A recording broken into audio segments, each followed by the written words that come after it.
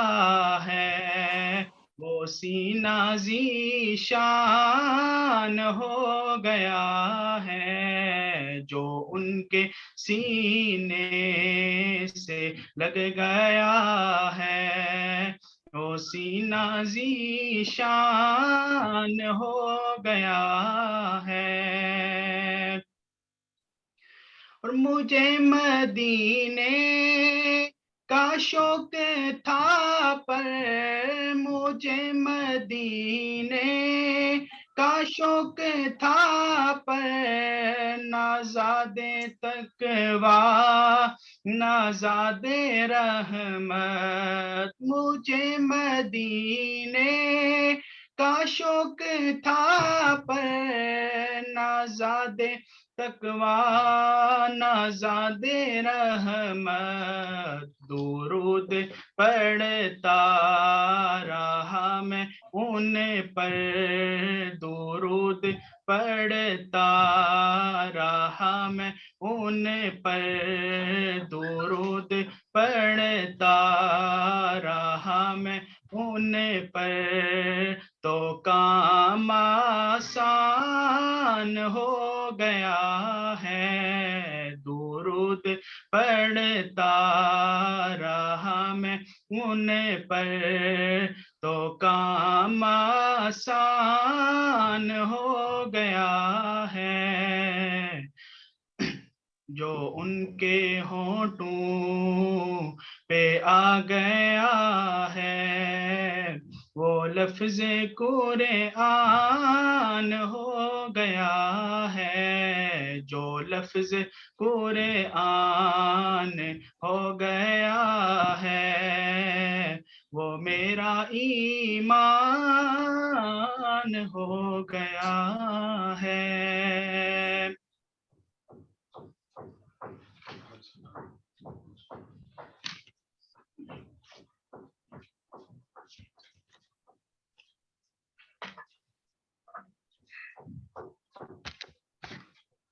بس ایک دو باتیں میں آپ کی خدمت میں عرض کرتا ہوں، اس کے بعد استاد جی دامت برکاتہم گفتگو کا آغاز فرمائیں گے۔ استاد جی میٹنگ میں تشریف فرما ہے۔ پہلی بات تو یہ کہ آپ حضرات سے پھر گزارش ہے کہ دیکھیں آپ میں سے ابھی بھی ساتھیوں نے اپنی ویڈیو آن کی ہوئی ہے، اپنی ویڈیو کو بالکل نیچے آپشن موجود ہے ویڈیو کا، ویڈیو سٹاپ کریں، اور نمبر 2 کے بالکل اس کے ساتھ میوٹ کا بٹن موجود ہے، میوٹ کے بٹن اپنے آڈیو کو بھی آپ حضرات بند کر دیں۔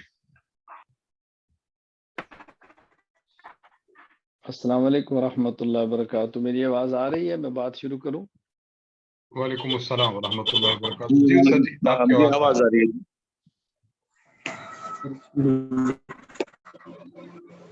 یہ پھر اعلان کر دیں، بہت سارے ساتھی آڈیو کھول دیتے ہیں تو اس میں بہت معاملہ خراب ہوتا ہے، آڈیو ویڈیو بند رکھیے۔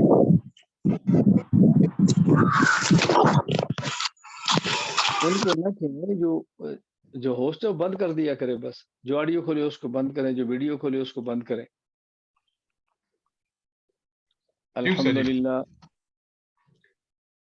الحمدللہ وحدہ لا شریک لہ والصلاة والسلام علی من لا نبی بعدہ وعلی آلہ واصحابہ الذین اوفوا عہدہ، اما بعد فأعوذ بالله من الشيطان الرجيم بسم الله الرحمن الرحيم قل هل يستوي الذين يعلمون والذين لا يعلمون إنما يتذكر أولو الألباب وقال النبي صلى الله عليه وسلم إن العلماء ورثة الأنبياء اللهم صل على محمد وعلى آل محمد كما صليت على إبراهيم وعلى آل إبراهيم إنك حميد مجيد اللهم بارك على محمد وعلى آل محمد كما باركت على إبراهيم وعلى آل إبراهيم إنك حميد مجيد۔ اللہ تعالیٰ کے فضل اور کرم سے مرکز اہل سنت والجماعت سرگودا اور مرکز اہل سنت والجماعت سے متعلق ای مرکز جامعات اور مدارس کا باقاعدہ افتتاح ہو رہا ہے، اور آج طلبہ کرام سے پہلی تربیتی نشست ہے۔ انشاءاللہ العزیز اس کے بعد اسباق کا آغاز ہوگا، طلبہ کرام کے اسباق شروع ہو جائیں گے۔ مرکز اہل سنت والجماعت کے نظم یہ بات شامل ہے کہ 11 سے لے کر 15 شوال تک داخلے ہوتے ہیں، اور 16 شوال کو آغاز ہوتا ہے اور اسباق شروع کر دیے جاتے ہیں۔ تو یوں سمجھیں کہ ہماری آج کی تربیتی نشست یہ ایک سبق ہے، اور ہم نے اس کو سبق سمجھ کر سننا ہے، اور یوں بیٹھے کہ جس طرح طلبہ کرام کسی سبق کے اندر بیٹھ کر استاذ کی گفتگو سماعت فرما رہے ہوتے ہیں۔ میں آج کی ابتدائی مجلس میں چند ایک باتیں عرض کروں گا، اور میری گفتگو کا مخاطب طالب علم ہے، وہ طلبہ کرام جو مدارس دینیہ میں علم حاصل کر رہے ہیں، جو مدارس میں پڑھ رہے ہیں، علم شریعت پڑھ رہے ہیں، میرے مخاطبین وہ ہیں۔ اس میں طلباء بھی ہیں، طالبات بھی ہیں، چھوٹی عمر کے بچے بھی ہیں، بچیاں بھی ہیں، اور نوجوان طلباء بھی ہیں، طالبات بھی ہیں، بڑی عمر کی مرد بھی ہیں، بڑی عمر کی خواتین بھی ہیں۔ میں جب مدرسہ کہتا ہوں تو اس مدرسہ سے مراد خاص بلڈنگ نہیں، خاص عمارت نہیں، مدرسہ ہر اس جگہ کا نام ہے جہاں بیٹھ کر علم شریعت کو حاصل کیا جائے۔ اس لیے اگر کوئی کسی تعمیر میں بیٹھ کے استاذ کے پاس زانو تلمس طے کرتا ہے اور علم شریعت حاصل کرتا ہے، وہ طالب علم ہے، اور اس جگہ کا نام مدرسہ ہے۔ اور اگر کوئی اپنے گھر میں بیٹھ کے کسی استاذ سے دین کا علم حاصل کر رہا ہے تو جس جگہ پہ بیٹھ کے پڑھ رہا ہے آپ اس کو مدرسہ ہی سمجھیں۔ ہم نے پوری محنت اس بات پر کی ہے کہ دنیا بھر میں ایک مدارس کا جال بچھا دیا جائے، ہر گھر کو مدرسہ بنا دیا جائے، ہر گھر میں طلبہ اور طالبات کو تیار کر دیا جائے، ہر گھر ایک مدرسہ ہو جائے۔ اللہ کرے، اللہ قبولیت عطا فرمائے، اور پورے عالم میں یہ فضا بن جائے کہ ہر گھر ایک مدرسے میں بدل جائے، ہر گھر کے اندر علم شریعت حاصل کرنے کی ترتیب بن جائے۔ میں یہ وضاحت اس لیے کی ہے کہ ہمارے وہ طلباء اور طالبات جو دیگر ممالک میں ہیں، مرکز سے منسلک ہیں، اپنے گھروں میں بیٹھ کر اساتذہ کرام سے اور معلمات سے دین پڑھ رہے ہیں یا خواتین پڑھ رہی ہیں، کہیں وہ یہ نہ سمجھے کہ ہم مدرسے میں نہیں اور ہم برکت حاصل نہیں کر سکتے۔ برکات حاصل ہوں گی انشاءاللہ العزیز۔ جب آپ کو آواز بھی آ رہی ہے، آپ استاذ کو دیکھ بھی رہے ہیں، جہاں بیٹھے ہیں وہیں باوضو ہوں، وہیں دوزانو ہوں، وہیں استاذ کی بات توجہ سے سنیں، تو آپ کا گھر مدرسہ بن جائے گا انشاءاللہ العزیز۔ اللہ پاک محبوبیت بھی عطا فرمائے، اللہ تعالیٰ مقبولیت بھی عطا فرمائے۔ ہم نے جہاں آف لائن مدارس شروع کیے ہیں وہاں آن لائن مدارس شروع کیے ہیں۔ بہت سارے حضرات کو آن لائن تعلیم سے اختلاف بھی ہے، اور ان کو حق ہے، ان کی رائے قابل احترام ہے، جو ہمارے بڑے ہیں ہم ان کی رائے کا احترام کرتے ہیں، لیکن ہم آن لائن تعلیم کے بھی قائل ہیں۔ شریعت کو پھیلانے کی بھی قائل ہیں، دین کو عام کرنے کی بھی قائل ہیں۔ کتنے لوگ ایسے ہیں کہ جو آن لائن دین پڑھ رہے ہیں اور اپنی زندگیاں بدل رہے ہیں، شریعت پر آ رہے ہیں، گناہوں سے توبہ کر رہے ہیں۔ اگر اہل دنیا اس ویڈیو، اس موبائل، اس انٹرنیٹ اور آن لائن کے ذریعے گناہ کو، فحاشی کو، اس سے بڑھ کر کفر و شرک کو عام کر سکتے ہیں، تو ہم اس سٹیج کو صحیح طریقے پر استعمال کر کے اپنے صحیح اعتقادات کو عام کیوں نہیں کر سکتے؟ صحیح مسائل کو عام کیوں نہیں کر سکتے؟ صحیح تعلیم کو عام کیوں نہیں کر سکتے؟ پھر جس مورچے سے آپ کے گھر پر پتھر آئے، اس مورچے کی طرف توجہ دیں۔ تو جب دین پر حملہ کرنے والا مورچہ ایک انٹرنیٹ، میڈیا اور گوگل، یوٹیوب اور فیس بک ہے، تو ہمیں بھی چاہیے کہ دین کے دفاع کے لیے انہی مورچوں کو استعمال کریں۔ ہم بھی وہاں پر دین کی بات کریں، شریعت کی بات کریں، اعتدال کے ساتھ کریں، احترام کے ساتھ کریں۔ میں نے وضاحت اس لیے کی ہے کہ جو مدارس ہم سے منسلک ہیں اور ملک سے باہر ہیں، ظاہر ہے وہ آن لائن پڑھتے ہیں، ان کا ہم سے رابطہ آن لائن ہوتا ہے، ان کا رابطہ ہمارا موبائل کے ذریعے ہوتا ہے، تو وہ سب مدارس کے اندر شامل ہے۔ اور اگر کوئی گھروں میں بیٹھ کے دین پڑھ رہا ہے تو اس کے گھر کا وہ کمرہ یوں سمجھے کہ مدرسے کے اندر بدل گیا ہے۔ اللہ تعالیٰ ہمیں اس کی قدر کرنے کی توفیق عطا فرمائے۔ تو میری گفتگو کے مخاطب وہ طلباء کرام اور وہ طالبات ہیں جو مرکز سے منسلک ہو کر علم پڑھ رہے ہیں۔ اس کا معنی یہ نہیں کہ باقی کو میں بات کہنا نہیں چاہتا، بقیہ کو سمجھانا نہیں چاہتا، چونکہ ہر ادارے کی ایک اپنی پالیسی ہے۔ ممکن ہے کہ میں بات ایسی کہہ دوں جو کسی دوسرے ادارے کی پالیسی نہ ہو، تو وہاں کے طالب کو اپنے ادارے کی پالیسی کے مطابق چلنا چاہیے، ہماری پالیسی کو چھوڑ دینا چاہیے۔ اور جو ہمارے ساتھ رہ کر علم حاصل کر رہے ہیں، ان کو ہمارے اصول، ہمارے ضوابط، ہمارے قوانین اور ہماری پالیسی اور طریقہ کار کا احترام بھی کرنا چاہیے اور اس کی پابندی بھی کرنی چاہیے۔ تو میں چند ایک باتیں آپ کی خدمت میں عرض کروں گا جو بالکل عمومی سی ہیں اور جس سے ہر طالب علم فائدہ اٹھا سکتا ہے۔ نمبر 1، سب سے پہلی یہ بات سمجھیں کہ جب ہم علم کی بات کرتے ہیں تو اس کا پہلا مصداق، علم کا پہلا استعمال، علم کی پہلی مراد، علم سے اول ترجیح ہماری وہ قرآن ہے اور وہ رسول اکرم صلی اللہ علیہ وسلم کی مبارک احادیث، اور پھر ان سے ثابت ہونے والے عقائد ہیں، ثابت ہونے والے نظریات ہیں، ان سے ثابت ہونے والے اعمال اور مسائل ہیں، اور ان سے ثابت ہونے والے اخلاق اور اوصاف ہیں۔ یہ بنیاد ہے۔ اب ظاہر ہے جب عقائد ہیں تو اس کے لیے علم الکلام بھی ہے، جب مسائل ہیں اس کے لیے علم الفقہ بھی ہے، اور جب اخلاق ہیں اس کے لیے علم التصوف بھی ہے۔ یہ سب چیزیں اس کے اندر شامل ہیں۔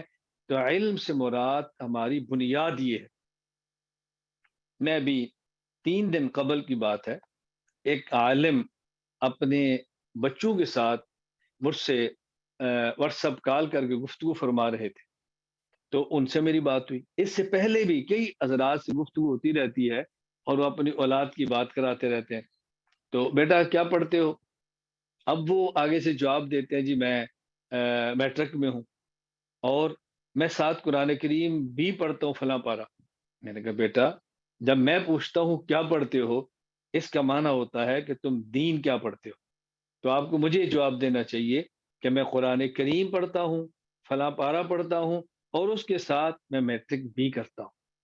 مجھے عصری تعلیم سے اختلاف نہیں، عصری تعلیم ہماری ضرورت ہے، لیکن دینی تعلیم ہمارا مقصد ہے۔ مقصد اور ضرورت میں فرق کرنا ضروری ہے۔ ہمارا مقصد اللہ کو راضی کرنا، اللہ کے رسول صلی اللہ علیہ وسلم کو راضی کرنا، ہمارا مقصد اللہ کے دین کو دنیا میں غالب کرنا، ہمارا مقصد اپنی زندگی شریعت کے مطابق اپنانا، ہمارا مقصد موت پر ہمارا خاتمہ ہو اور ہم موت کے بعد جہنم سے بچیں اور جنت میں جائیں، یہ ہمارا مقصد ہے۔ باقی ہماری ضرورتیں ہیں، تو دینی مدارس یہ ہمارا مقصد ہے، اور باقی عصری تعلیم یہ ہماری ضرورتیں ہیں، تو مجھ سے پہلے مقصد کی بات کریں اور پھر اس کے بعد ضرورت کی بات کریں۔ میں یہ بات کہہ رہا ہوں، یہ بات سمجھیں طلبہ اور طالبات، کہ پہلی بات بنیادی علوم کیا ہے؟ قرآن، حدیث پاک، ان سے حاصل ہونے والے عقائد، مسائل اور اخلاق، یہ بنیاد ہے پورے دین کی، اور یہ اصل چیز ہے۔ اس لیے ہم نے پوری دنیا میں جو مدارس بنانے کا عزم کیا ہے اور جو شروع کیے ہیں، ہم یہی چاہیں گے ان کے اندر یہ علوم پڑھائے جائیں۔ باقی ہمارے پاس اسباب ہوئے، ہمارے پاس وسائل ہوئے، تو ہم دنیاوی فنون بھی اس میں شامل کریں گے، ہم عصری تعلیم بھی اس کے اندر شامل کریں گے۔ اگر وسائل نہ ہوئے تو ہم اس کے اندر شامل نہیں کریں گے، وسائل ہوئے تو ضرور شامل کریں گے، کیونکہ ظاہر ہے جتنے وسائل ملیں گے اسی کے مطابق ہم کام کریں گے نا۔ تو اس بات کو سمجھنا ازحد ضروری ہے۔ اللہ ہمیں بات سمجھنے کی توفیق عطا فرمائے۔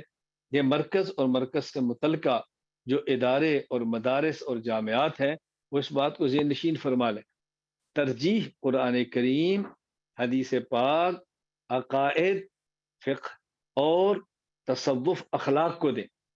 اگر اسباب ہیں تو اسکول بھی ہو، اسباب ہیں تو کالج بھی ہو، اسباب ہے تو یونیورسٹی بھی ہو، اسباب ہے تو آگے جائیں، لیکن مقصد کو نہیں بھولنا، مقصد اور ضرورت میں فرق کرنا ازحد ضروری ہے۔ دوسری بات، قرآن کریم عربی کے اندر ہے، حدیث پاک عربی کے اندر ہے، ہمارا اصل عقائد کا علم عربی کے اندر ہے، اصل عقائد کا علم یہ ہمارا عربی میں ہے، فقہ علم عربی میں ہے، اور اخلاق کا علم عربی میں ہے۔ آگے ہم نے بقیہ زبانوں میں اس کو منتقل کیا ہے، ہماری زبان اردو ہے تو ہم نے قرآن کریم کا ترجمہ اردو میں کرنا ہے، تفسیر اردو میں کرنی ہے، احادیث پاک کی شرح اردو میں کرنی ہے، عقائد کی تفہیم اردو میں کرنی ہے، فقہ اردو میں مرتب کرنی ہے، اخلاق اردو میں سمجھانے، یہ ہماری ضرورت ہے۔ لیکن یہ جو علوم اصل ہیں یہ عربی ہے، قرآن تو عربی ہے، حدیث پاک تو عربی ہے، تو ظاہر ہے اگر قرآن سمجھنا ہے، اگر حدیث پاک سمجھنی ہے، تو اس کے لیے ہمیں عربی ادب کو سیکھنا پڑے گا، عربی ادب کو پڑھنا پڑے گا، عربی ادب کے بغیر یہ نہیں سمجھ آئیں گے۔ میری اس میں تفصیلی گفتگو موجود ہے، آپ حضرات کبھی پڑھ لیں کہ قرآن کریم سمجھنے کے لیے بنیادی شرائط کیا ہے۔ نمبر ایک، عربی ادب، عربی لغت محاورات کے ساتھ آئے۔ نمبر دو، آیات کا شان نزول، پس منظر اور بیک گراؤنڈ معلوم ہو۔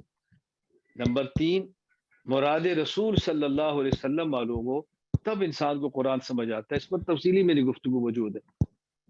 یہ جو عربیت ہے اس میں بنیادی دو چیزیں ہیں، نمبر ایک صرف، نمبر دو نحو، جس کو ہم اپنی زبان میں گرامر کہتے ہیں، اور صرف اور نحو کے بارے میں کہا جاتا ہے الصرف ام العلوم والنحو ابوہا۔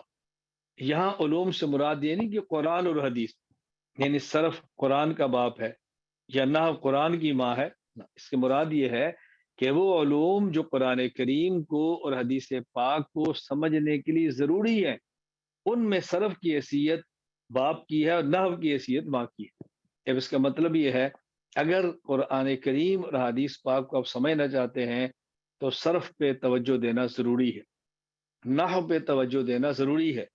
پہلے صرف اور نحو پر محنت کریں، اپنی گرامر کو پختہ کریں، اور پھر آگے قرآن کریم کی طرف اور احادیث کی طرف جائیں۔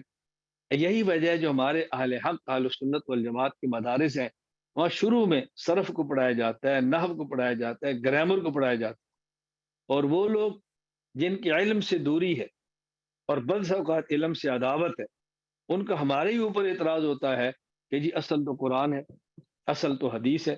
دیکھیں آپ نے حدیث کو 8ویں سال میں جا کے رکھا ہے اور صرف کو پہلے سال کے اندر رکھا ہے۔ اللہ اکبر! بھائی ایک چھت ہے اور ایک آدمی نیچے کھڑا ہے، تو جس کو چھت تک پہنچنا پڑے گا وہ سیڑھیاں پر چڑھ کر ہی جائے گا نا، چھلانگ لگا کر تو نہیں جائے گا۔ بات سمجھنے کی کوشش کریں۔ ہمارے سامنے اجمی لوگ بیٹھے ہیں، پہلے ان کو عربی سکھائیں، پھر عربی میں جو قرآن کریم وہ سکھائیں۔ تو جس شخص نے صرف کو نہیں پڑھا، گرامر کو نہیں پڑھا، وہ حرکات سکنات نہیں سمجھتا، وہ وقف نہیں سمجھتا، وہ صیغہ نہیں سمجھتا، وہ تو جگہ جگہ پہ غلطی کرے گا۔ میں اس وقت مثالیں نہیں دے رہا، یہ دوران درس اساتذہ کرام آپ کو مثالیں دیں گے، ضمہ پڑھے تو کیا ہے، کسرہ کرے تو کیا ہے، یہ سب باتیں بات کی ہیں۔ اس لفظ کو فعل پڑھیں تو کیا ہے، اسم پڑھیں گے تو کیا ہوگا، ماضی میں پڑھیں گے تو کیا ہوگا، مضارع پڑھیں گے تو کیا ہوگا، معنی میں تبدیلی کتنی آئی جائے گی۔ تو میں یہ سمجھانا چاہ رہا ہوں کہ علوم تو وہی ہے قرآن کریم اور حدیث مبارک، لیکن اس کے لیے بنیادی علوم جہاں اور ہیں، وہاں صرف اور نحو کو بہت بنیادی اور اساسی حیثیت ہے۔ اس لیے طلبہ کرام اس صرف اور نحو پر بھرپور محنت فرمائیں۔ ہمارے یہاں کیا ہے، ہم سب سے پہلے قرآن کریم کو یاد کرا دیتے، قرآن کریم کو یاد کرا دیتے، اور اس کے بعد قرآن کریم کو سمجھانا شروع کرتے ہیں۔ اب ظاہر ہے قرآن کریم کو پڑھنے کے لیے استاد چاہیے، استاد بچپن میں یاد کراتا ہے، جب تھوڑا سا بڑا ہوتا ہے پھر اس کو صرف و نحو سمجھاتی ہے، یہ الف کیوں ہے، اس پر زیر کیوں ہے، اس پر ضمہ کیوں ہے، اس پر فتح کیوں ہے، یہ بچپن میں طالب علم کو سمجھائیں گے۔ جو گرامر سے ناواقف ہے وہ یہ چیزیں نہیں سمجھ پائے گا، اس کو شروع میں یاد کرا دیا جاتا ہے، جب سمجھنے کی باری آتی ہے۔ وجہ ہمارے درجہ ناظرہ کی دستگاہ ہے، درجہ حفظ کی دستگاہ ہے، اس میں قرآن سمجھایا نہیں جاتا، اس میں قرآن کریم رٹایا جاتا ہے، یاد کرایا جاتا ہے، اور جب اس کے بعد درجہ کتب کے اندر آتا ہے، اب اس کو قرآن سمجھانا ہے۔ سمجھانے کے لیے ضروری ہے پہلے اس کو صرف پڑھائیں، اس کو نحو پڑھائیں، دیگر علوم پڑھائیں، اور بعد میں اس کو قرآن کریم کی تفسیر پڑھائیں۔ تو تفسیر قرآن کے لیے ان علوم سے گزرنا ضروری ہے۔ یہ بات جب آپ کو سمجھ آئے گی تو پھر آپ کے ہاں نحو پڑھانے والے استاذ کی بھی قدر ہوگی، صرف پڑھانے والے استاذ کی بھی قدر ہوگی۔ نحو اور صرف کی آپ کو اہمیت جب سمجھ آئے گی تو اگر کسی استاد کو صرف اور نحو دیں گے، وہ سعادت سمجھ کر قبول کرے گا، وہ یہ نہیں سمجھے گا مجھے تو قرآن دو، مجھے تو تفسیر دو، مجھے تو حدیث دو۔ بھائی صرف اور نحو تو بنیاد ہے قرآن کریم اور حدیث پاک کو سمجھنے کے لیے، خصوصاً ان لوگوں کے لیے جو کہ اجمی ہیں۔ تو صرف اور نحو بنیاد ہے، اس پر طلبہ کرام نے بھرپور محنت کرنی ہے، گرامر کو مضبوط کرنا ہے، قوانین کو یاد کرنا ہے، قوانین کا اجرا کرنا ہے، قوانین کو منطبق کرنا ہے، اور اپنی زبان پر صرف اور نحو کے قواعد کو جاری کرنا ہے، اس کو اچھی طرح یاد کرنا ہے۔ نمبر 3، یہ جو ہم علم شریعت پڑھ رہے ہیں، اس میں 4 باتیں ذہن نشین فرما لیں۔ نمبر 1، ہم نے علم شریعت کو پڑھنا ہے، یاد کرنا ہے۔ نمبر 2، علم شریعت کو سمجھنا ہے۔ نمبر 3، علم شریعت کو پر عمل کرنا ہے۔ نمبر 4، علم شریعت کو پھیلانا ہے۔ یہ نمبر کے اعتبار سے تو 1 2 3 4 ہیں، باقی چلیں گے ساتھ ساتھ۔ علم شریعت کو پڑھنا ہے، سمجھنا ہے، عمل کرنا ہے اور پھیلانا ہے۔ یہ تو نہیں کہ جب ہم نے ابھی پڑھا ہے اگلے سال عمل کریں گے، نہیں، پڑھ لیا، نمازیں 5 فرض ہیں، شروع بھی کرنی ہے، نماز سے پہلے وضو ضروری ہے، وضو بھی کرنا ہے۔ تو یہ 4 چیزیں بنیادی ہیں، علم کو پڑھنا، یاد کرنا، مضبوط کرنا، پھر اس علم کو سمجھنا، اس علم پر عمل کرنا، اور اس علم کو پھیلانا۔ اب ظاہر علم شریعت کو پڑھنے کے قواعد، سمجھنے کے ضوابط الگ ہیں۔ پڑھنا کیسے ہے یہ الگ ہے، سمجھنا کیسے ہے یہ الگ ہے۔ جیسے میں نے بتایا بھی بچے نے قرآن حفظ کرنا ہے، قاری صاحب کو دے دو، رٹوا دیں گے۔ اب سمجھنا کیسے ہے، اس کو صرف پڑھاؤ، اس کو نحو پڑھاؤ، اب اس کی ترتیب بدلو۔ پھر عمل کرنا ہے، تو جس قدر استاد بعمل ہوگا اس قدر طالب علم عمل ہوگا۔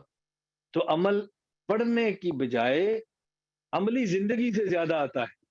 کسی کی صحبت میں بیٹھنا، بعمل استاذ کے پاس رہنا، اس سے عملی ترغیب پیدا ہوتی ہے۔ اور پھر اس کو پھیلانا کیسے ہے، وہ جب آپ علم پڑھ لیں گے تو پھر دیکھا جائے گا، گاؤں میں کام کرتے ہیں، شہر میں کام کرتے ہیں، کسی ملک میں کام کرتے ہیں، آپ کے مخاطب اور سامعین کون ہے، ان کی علمی سطح کیا ہے، اس کے مطابق پھر ترتیب بنائی جاتی ہے علم کو پھیلانے کی۔ تو طلبہ بات ذہن نشین فرما لیں، نمبر 1 علم کو پڑھنا، یاد کرنا، نمبر 2 علم کو سمجھنا، نمبر 3 علم پر عمل کرنا، نمبر 4 اس عمل کو پھیلانا۔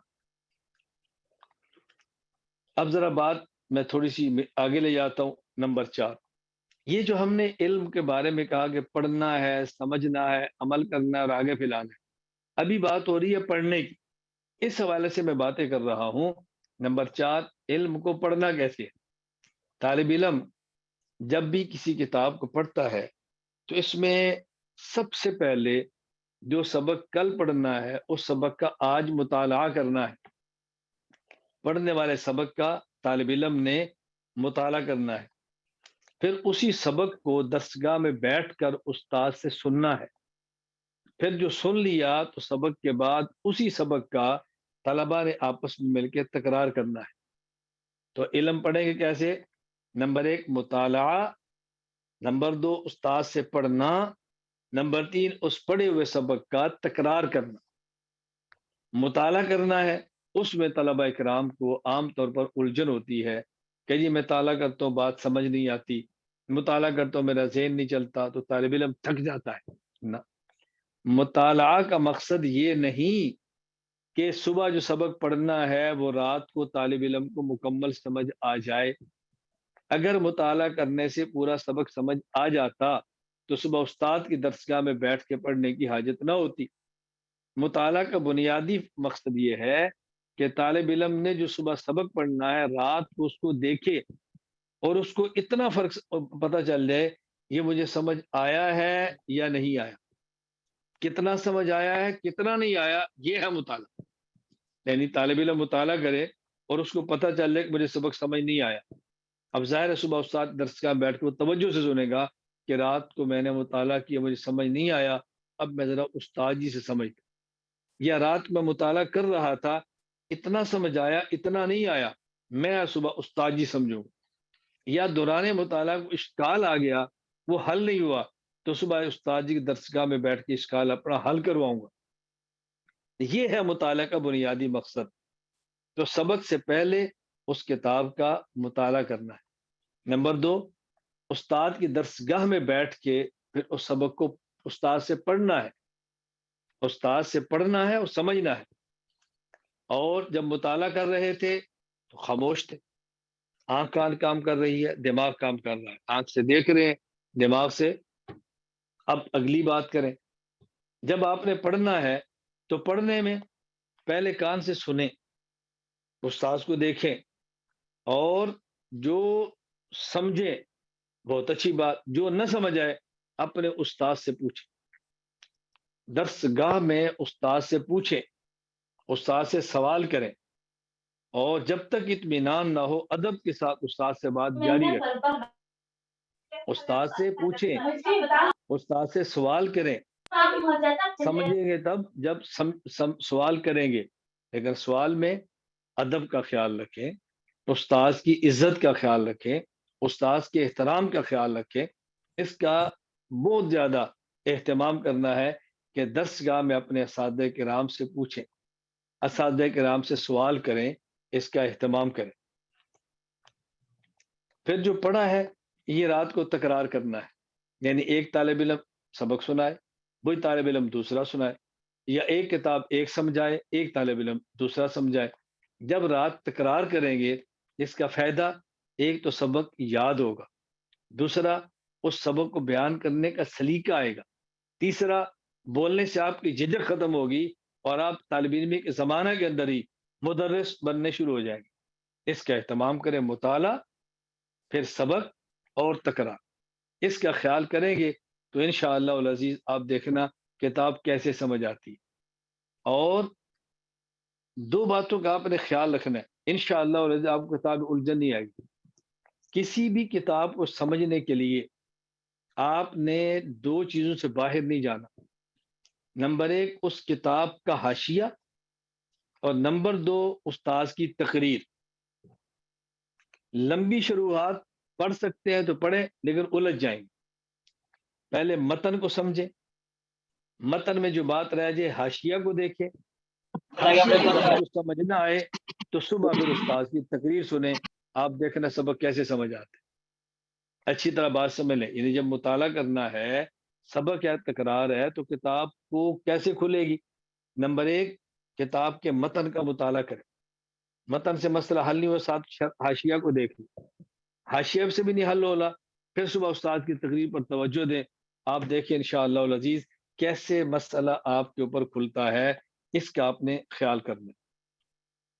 نمبر 5، زمانہ طالب علمی یہ سائنچہ ہے۔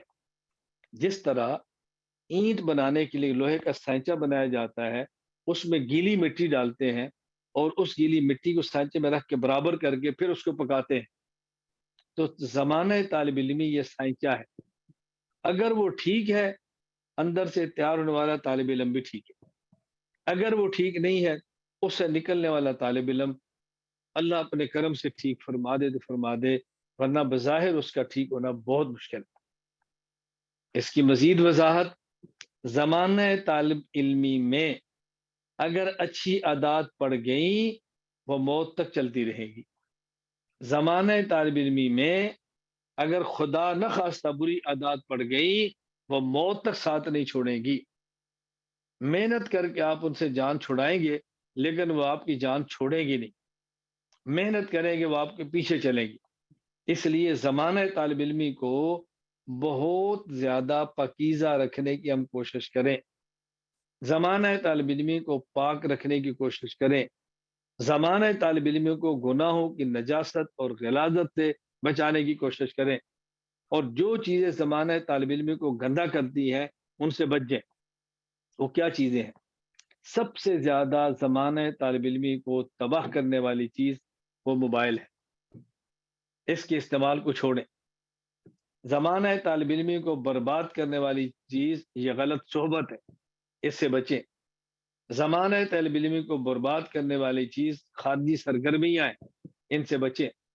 زمانہ طالب علمی کو تباہ کرنے والی چیز سادگی بے ادبی ہے، اس سے بچیں۔ زمانہ طالب علم کو برباد کرنے والی مدرسے کے نظام کو توڑنا ہے، اس سے بچیں۔ زمانہ طالب علمی کو برباد کرنے والی چیز کتابوں کا ادب نہ کرنا ہے، اس سے بچیں۔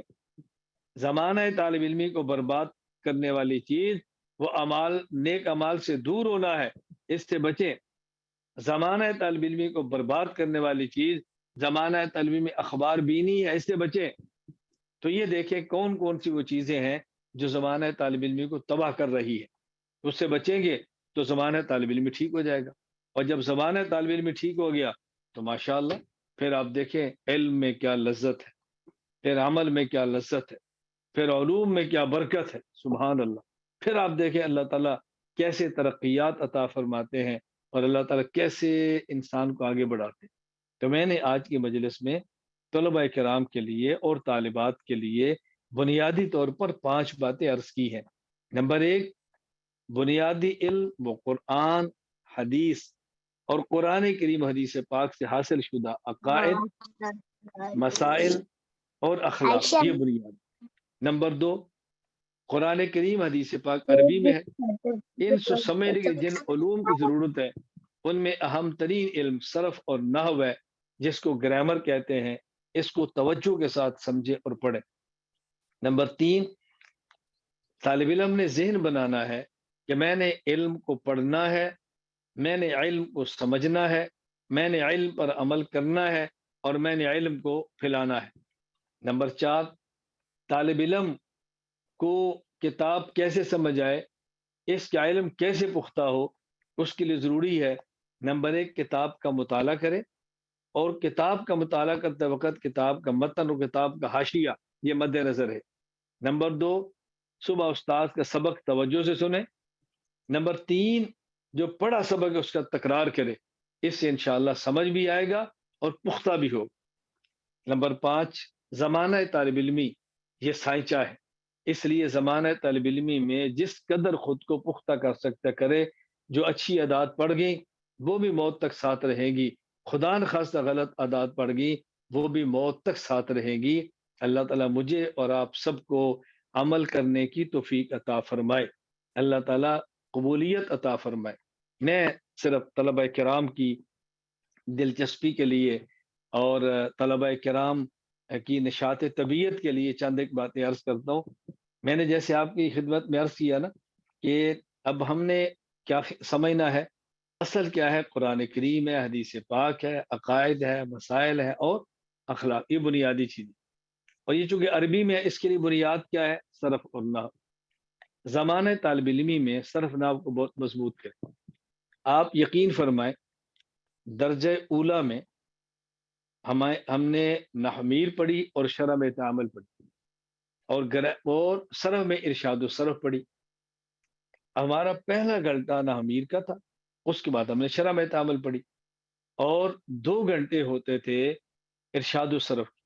زور سے پہلے 1 گھنٹہ ہوتا جس میں اس کو پڑھا جاتا، اور زور کے بعد کا پہلا گھنٹہ ہوتا جس میں ارشاد و صرف کا ہمارا اجرا ہوتا۔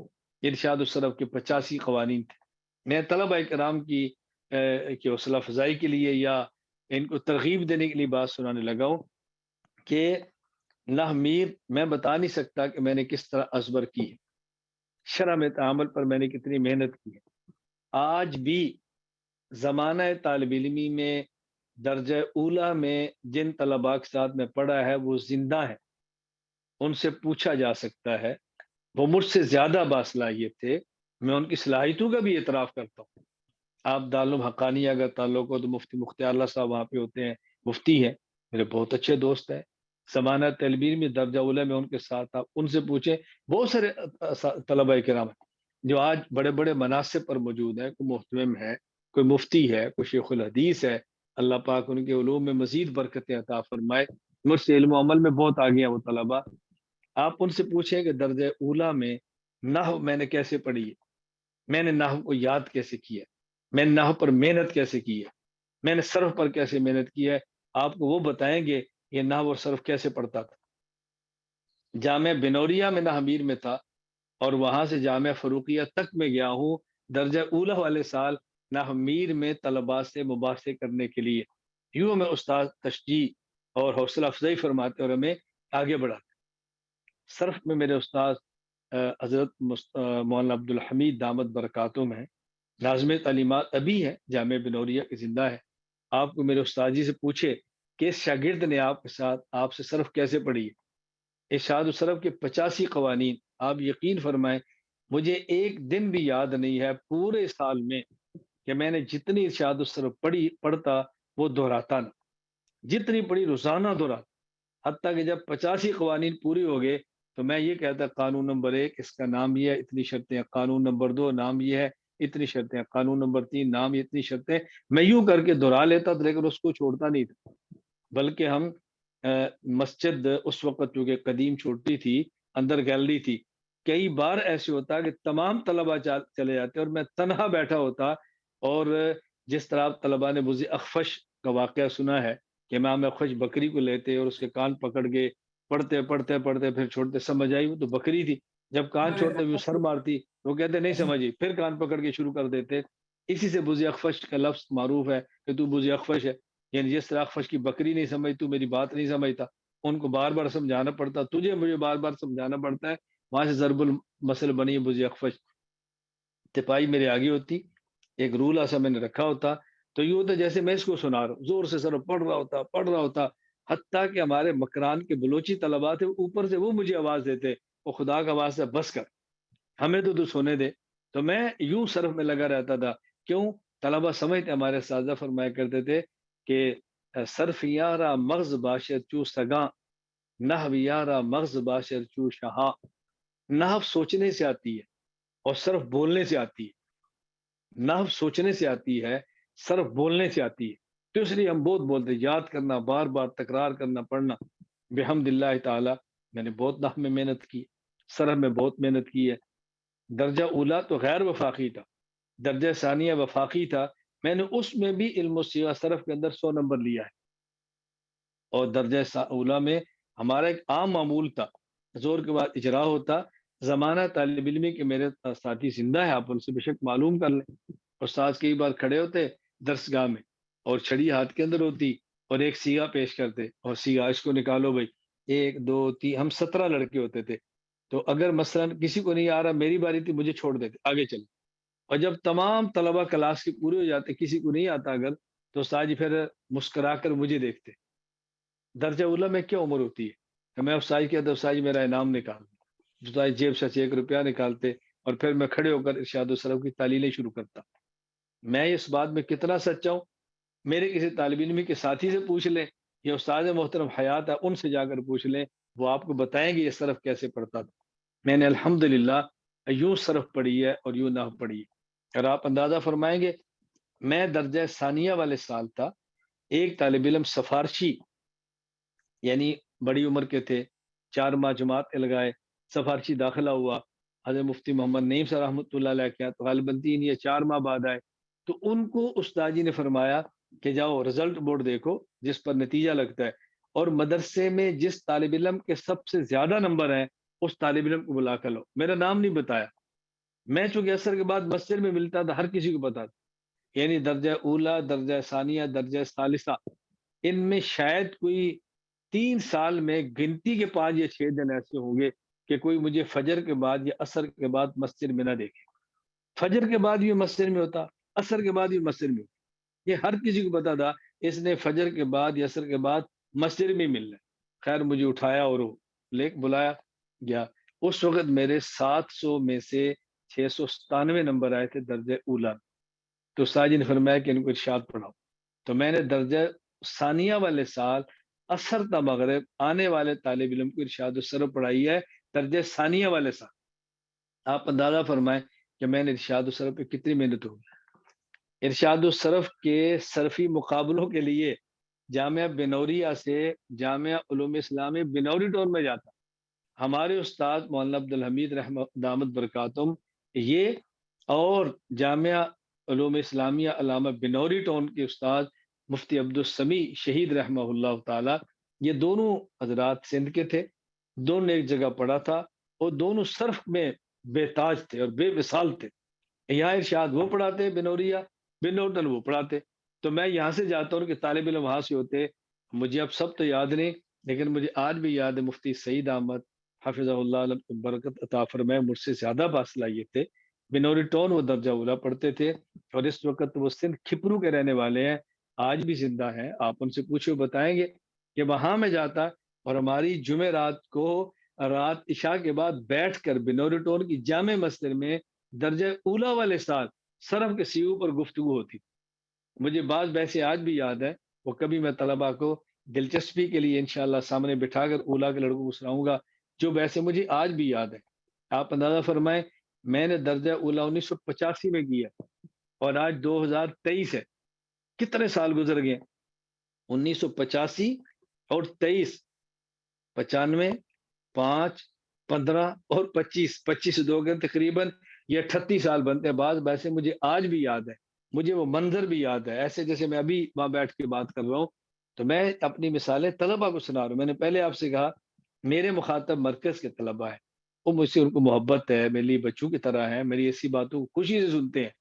اب ظاہر ہے جن کو مجھ سے عقیدت نہیں ہے وہ میری بات کو دوسرے انداز میں لیں گے. میں اس لیے اپنے طلبا سے کہہ رہا ہوں. تو میں نے الحمدللہ نحو بھی یوں پڑھی ہے، میرے اللہ کا کرم، میں نے صرف بھی یوں پڑھی. اور جب درجہ اولا سے میں درجہ ثانیہ کے اندر گیا ہوں، تو درجہ ثانیہ میں ہمارے ہاں جامعہ بنوریہ میں نحو میں شرح ابن عقیل تھی، نحو میں ہدایت النحو تھی، ہدایت النحو تھی، اور نحو میں صرف میں علم الصیغہ تھا. علم الصیغہ ہمیں پڑھاتے تھے حضرت مولانا محمد عالم صاحب رحمہ اللہ تعالی، جن کے فرزندان سے میرا بہت اچھا تعلق ہے. مولانا رایت اللہ فاروقی آج بھی زندہ ہے، حضرت کے اور بیٹے بھی ہیں آج بھی ہیں. چونکہ مولانا میں اس وقت یہ مجھ سے 2 درجے آگے تھے، میں ان سے چھوٹا تھا، یہ مجھ سے بڑے ہیں، میں ان سے چھوٹا ہوں، ہر اعتبار سے چھوٹا ہوں، علم میں بھی، عمل میں بھی، فکر میں بھی، آج بھی حیات. تو مولانا محمد عالم صاحب رحمہ اللہ تعالی یہ ہمارے علم الصیغہ کے استاد تھے. آپ یقین فرمائیں گے کہ علم الصیغہ میں کبھی ہماری گفتگو شروع ہوتی، ایک دن گزر جاتا، استاد جی فرمائیں گے کل، ہماری پھر کل گفتگو ہوتی، دن گزر جاتا، گھنٹہ، فرماتے کل، 3 دن گزر جاتے. آپ میری بات کی تصدیق مولانا رایت اللہ فاروقی صاحب سے کروا لیں کہ یہ میں باتیں جو کہہ رہا ہوں کس حد تک ٹھیک ہے، اور ان کے والد محترم مجھ سے کس طرح پیار فرماتے تھے. کہ بھی مجھے 3 دن فرماتے او الیاس بھائی، میں نے کہا جی، یہ اپنا 1 روپیہ انعام لو، تمہاری بات ٹھیک ہے، یوں فرماتے۔ یہ میں ثانیہ کے درجے کی باتیں کر رہا ہوں۔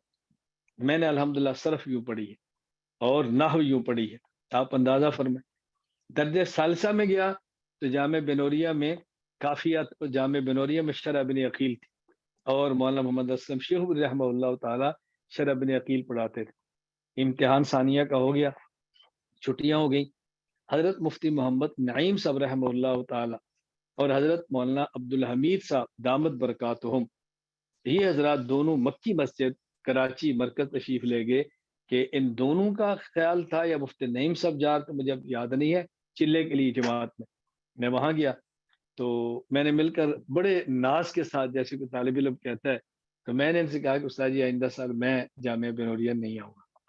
مجھے فرمان لگے کیوں؟ میں نے کہا اس لیے کہ مجھے کافیہ کا شوق ہے اور جامعہ بنوریہ میں کافیہ نہیں پڑھایا جاتا، تو میں پنجاب ہی کسی مدرسے پڑھاؤں گا۔ تو مجھے انہیں فرمایا نہیں تم آ جانا، تم آنا۔ میں نے کہا آ گیا۔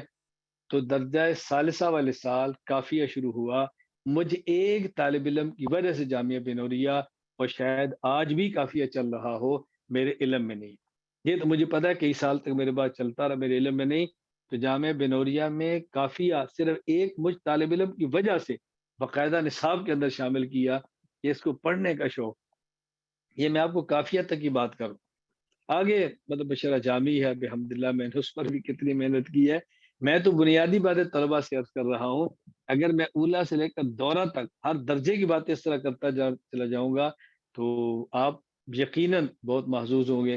میں درجہ رابعہ میں جامعہ اسلامیہ امدادیہ فیصلہ آباد میں تھا۔ حضرت مولانا غلام قادر صاحب رحمہ اللہ تعالی، اللہ ان کی قبر پر کروڑوں رحمت نازل فرمائے، مجھے یاد ہے آج بھی درجہ رابعہ تھا، اور اس وقت لا یخلقون نشیم یخلقون یہ آیت تھی۔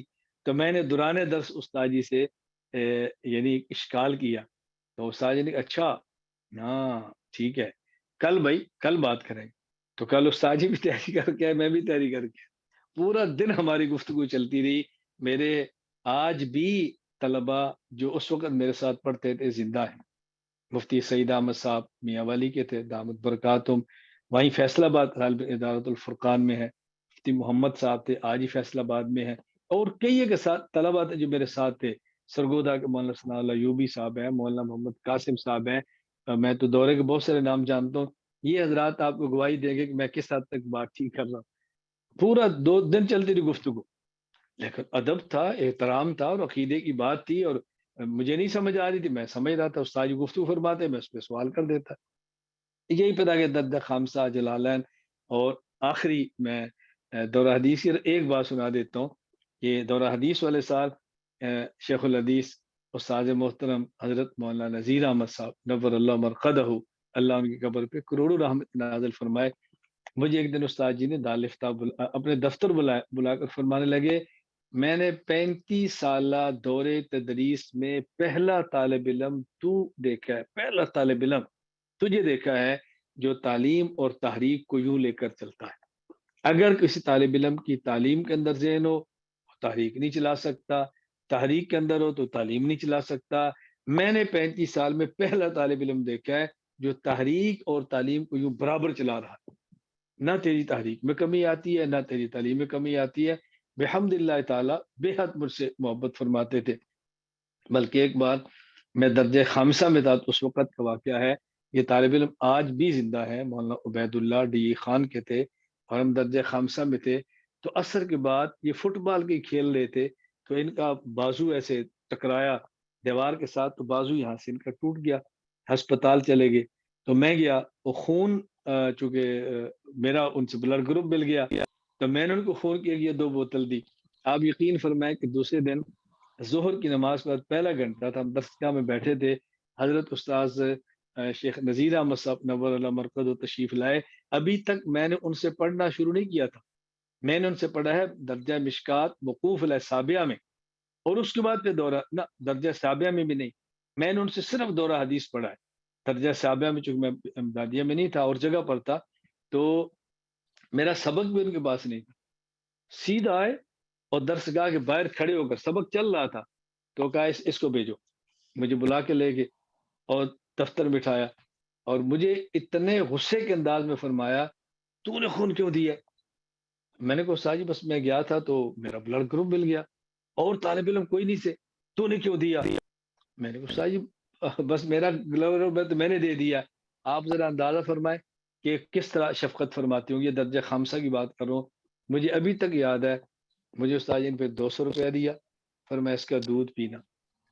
یہ میں 1989 کی یہ بات کروں، 1989 کی تقریباً 89-90 کے لگ بھگ، مجھے 200 روپیہ دیا اور میں اس کا دودھ پینا، ساتھ کھجوریں پڑی تھی وہ دی۔ پھر مجھے فرمایا کوئی طالب علم تھا تو اس کا والدی پنجیری دے کر گیا ہے، میں نے کتنے دن سے رکھی ہے مجھے یاد نہیں آ رہا وہ کون ہے، یہ پنجیری بھی تو کھا لے، مجھے جب یاد آئے گا میں اس کو بلا کر اس کی رقم ساری ادا کر دوں۔ تو 200 روپیہ بھی دیا، کھجوریں بھی دی اور پنجیری بھی دی، یہ طالب علم ہے۔ میں صرف یہ واقعات کیوں سنا رہا ہوں کہ آپ کا ایک ذہن بنے کہ ہم نے زمانہ طالب علمی کیسے گزارنا، زمانہ طالب علمی کیسے گزارنا۔ ابھی گزشتہ کل کی بات ہے، ایک شخص کے ہاں میں ان کے گھر کھانے کے لیے تھا، مجھے انہوں نے ایک بات مجھ سے پوچھی، میرے بہت اچھے دوست ہیں، قریب رہتے ہیں، تو بھائی جمیل صاحب مجھے یہ کہنے لگے میرا ایک مسئلہ ہے کہ کاروبار ہے، کبھی اوپر جاتا ہے کبھی نیچے، پریشانی ہے، مجھے بتائیں کوئی نسخہ۔ تو میں نے کہا 2 نسخے یاد رکھ لیں، نمبر 1 استغفار اور نمبر 2 صدقہ، یہ 2 کا اہتمام کریں۔ پھر میں نے محبت کے طور پہ ان کو واقعہ اپنا سنایا، میں نے کہا درجہ اولا والے سال جو میں نے 85 میں کیا، آج 2023 گزر گیا ہے، ہر نماز کے بعد 20 مرتبہ استغفر اللہ پڑھ کر میں یومیہ 500 مرتبہ 100 مرتبہ استغفار کرتا ہوں۔ آپ اندازہ کریں کتنے سال گزر گئے، مجھے نہیں یاد کہ ان سالوں میں کبھی کسی نماز کے بعد میرا ناغہ ہوا ہو، تو یومیہ 100 مرتبہ استغفار میں نے کہ میرا معمول ہے۔ کیوں؟ درجہ اولا سے شروع ہوا، ابھی تک چل رہا ہے۔ اور یہ ایک طالب علم کے کہنے پر میں نے شروع کیا۔ مجھے ایک طالب علم نے کہا کہ وہ سمجھتا تھا یہ اچھا لڑکا ہے، پڑھتا ہے، محنتی کرتا ہے، تو محنتی کو مشورے دیتے ہیں۔ مجھے اس نے مشورہ دیا کہ ہر نماز کے بعد 100 بار 20 بار استغفر اللہ کہہ لو، 5 نمازوں کے بعد تمہارا 100 بن جائے گا، تو روزانہ 100 بار استغفار ہو جائے گا۔ میں نے اس کی بات ماننی شروع کر دی کہ دیکھیں میں 85 سے لے کر آج تک کی بات کروں، یہ میں نے واقعہ ان کو سنایا۔ زمانہ طالب علمی سانچہ ہے، اس میں آپ عادی بنا لیں گے چلتا رہے گا۔ زمانہ طالب علمی درجہ اولا سے میں نے بحمد اللہ تعالی اشراق کی نماز کا اہتمام کیا ہے۔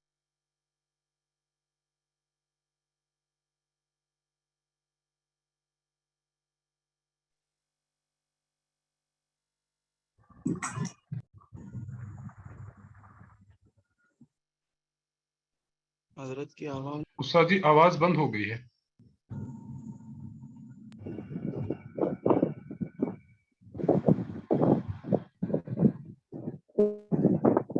میں نے 22 پارے جب قرآن کریم کی حفظ کیے تھے تو میں نے تراویح کے اندر سنا ہے، پہلا مسلح۔ آپ اندازہ فرمائیں یہ غالباً 84 کی بات ہوگی اور آج 2023 ہو گیا ہے، آج تک ایک رمضان بھی ایسا نہیں کہ میں قرآن پاک تراویح کے اندر نہ سنا سکوں، میرا ناغہ نہیں ہے۔ میرے سفر اور میرے حضرت، یہ میری بات وہی سمجھ سکتا ہے جو میرے اسفار کو جانتا ہے، جو میری بات نہیں سمجھ سکتا جس نے میرے ساتھ سفر نہیں کی۔ میں اس پر صرف ایک واقعہ پیش کرتا ہوں۔ میں ایک رمضان میں مدینہ منورہ تھا اور وہاں سے میں نے ظہر کے بعد مکہ مکرمہ جانا تھا، تو میرے پاس ساتھ ایک طالب علم تھا اور وہ آج بھی زندہ ہے، مدرسہ اسنین کے طالب علم تھے، مولانا غلام مصطفیٰ عزیز ان کا نام ہے۔ تو مجھے کہا کہ آپ مکہ مکرمہ جا رہے ہیں، کٹھے چل رہے ہیں۔ میں نے کہا ٹھیک ہے، بہت اچھا، کٹھے چلتے۔ ہم ظہر کے بعد نکلے اور مغرب کو مکہ مکرمہ داخل ہوئے۔ محطہ شہداء کے قریب مسجد ہے، وہاں کے امام صاحب سے میرے بہت اچھے تعلق تھے، بہت مجھ سے محبت کرتے۔ میں نے فون کیا، افطاری وہاں کی، مغرب وہاں پڑھی، پھر ہم حرم میں گئے تو ہم نے جا کر طواف شروع کر دیا۔ درمیان میں عشاء کی نماز آ گئی، میں نے کہا نماز پڑھ لیں، تراویح نہیں پڑھنی، بعد میں پڑھیں گے۔ ہم نے طواف کیا، طواف مکمل ہو گیا، عمرہ مکمل ہو گیا۔ عمرے کے سارے یعنی اعمال سے فارغ ہو کے ہم رات کو جدہ پہنچے۔ اب جدہ میں ظاہر پہنچتے تقریباً 2 بج گئے، تو میں نے کہا تراویح شروع کریں۔ اب میں نے 20 رکعت تراویح اور مکمل قرآن کریم سنایا، اور اس کے بعد ان کے اپنے لفظ ہیں، اگر ان کو یاد ہو، ممکن ہے نہ یاد ہو، انسان کو نہیں بھی یاد رہتے۔ مجھے انہوں نے کہا افساری یقین فرمائیں، ہمارا ایک خیال یہ تھا کہ تقوی رائے بنٹ کے اکابر کے پاس ہے، اور یہ سٹیج پہ کودنے والے خطبہ اور مناظرین، ان کا اعمال سے کیا تعلق ہے؟ مجھے آج اندازہ ہوا، روزہ رکھ کے مدینہ منورہ سے مکہ مکرمہ کا سفر، پھر اس کے بعد طواف، پھر عمرہ، اور رات 2 بجے آپ نے تراویح بھی 20 پڑھی ہے اور پارا بھی مکمل سنایا۔ میں نے کہا الحمدللہ۔ اس کے بعد سحری، پھر تہجد، پھر آگے اعمال شروع ہو گئے۔ میں ایک صرف بتا رہا ہوں، جو طالب علمی سے آتے پڑھیں گی، یہ کبھی بھی آپ کا ساتھ نہیں چھوڑیں گی، انشاءاللہ آپ کے ساتھ ساتھ رہے گی۔ میں یہ اپنے واقعات اپنے طلباء کو اس لیے سناتا ہوں، ورنہ عام طور پہ ذہن بنتا ہے وہ بزرگ گزر گئے ہیں، وہ اکابر اب نہیں رہے، وہ کہاں ہو سکتا ہے، ایسا نہیں ہو سکتا۔ نہیں بیٹا، آج بھی ہو سکتا ہے، ہو کیوں نہیں سکتا؟ میں طلبہ کرام سے ایک آخر میں بات کروں گا، وہ طلبہ کہ جو بہت سارے پریشان ہوتے ہیں کہ ہم نے قرآن حفظ کیا ہے، یاد نہیں رہتا، بھول رہے ہیں، کیا کریں، درجہ کتب میں بہت مصروف ہیں۔ میرا بیٹا، آپ ایک یاد رکھ لو، اگر قرآن کریم کچا ہے، پاؤ سے شروع کرو، صبح اٹھ کے ایک پاؤ قرآن کریم اچھی طرح پڑھو، اسی پاؤ کو پھر آپ نے سنت میں پڑھنا ہے، فرض تو امام کے پیچھے آپ نے خاموش رہنا ہے، فاتحہ اور کوئی قرات نہیں کرنی، پھر نوافل ہے، اشراق ہے، اگر مدرسے کی اجازت ہو تو چاشت ہے، پھر ظہر کی سنت ہے، پھر عصر کی 4 سنتیں، پھر مغرب، پھر اوابین، پھر عشاء۔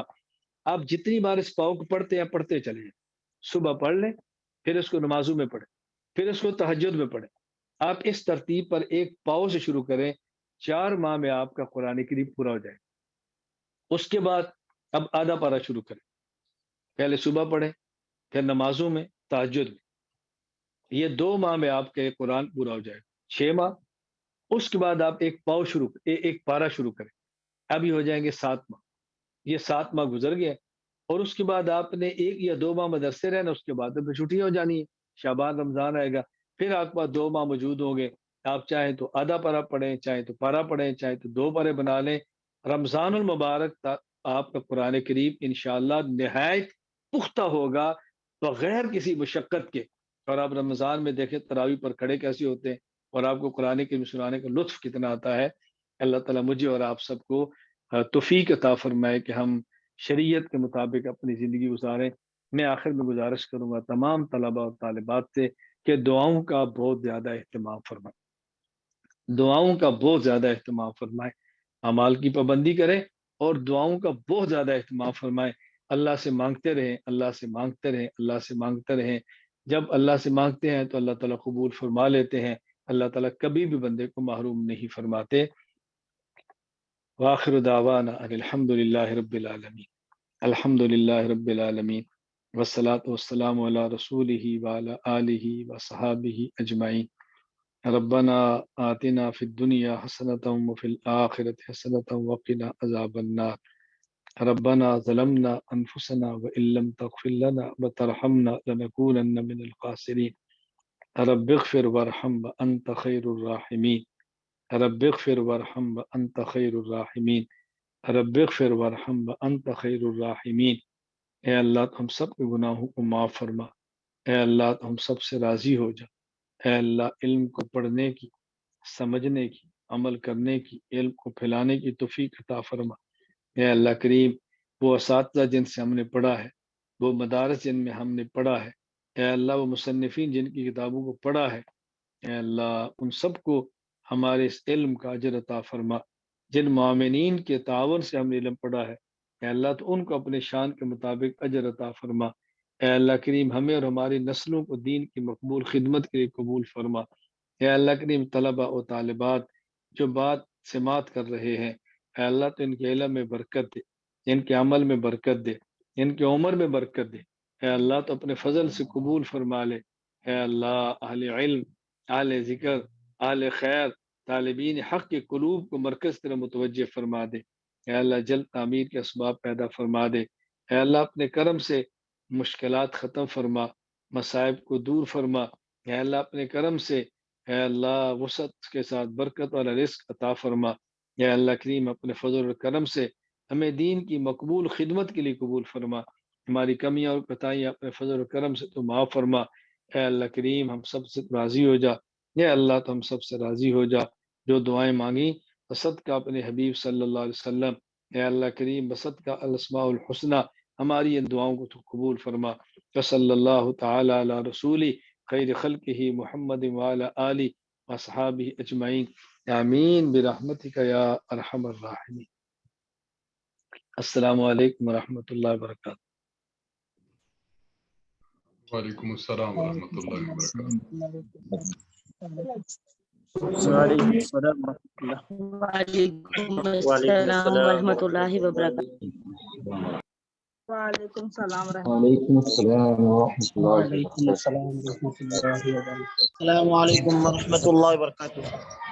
وعلیکم السلام ورحمۃ اللہ وبرکاتہ۔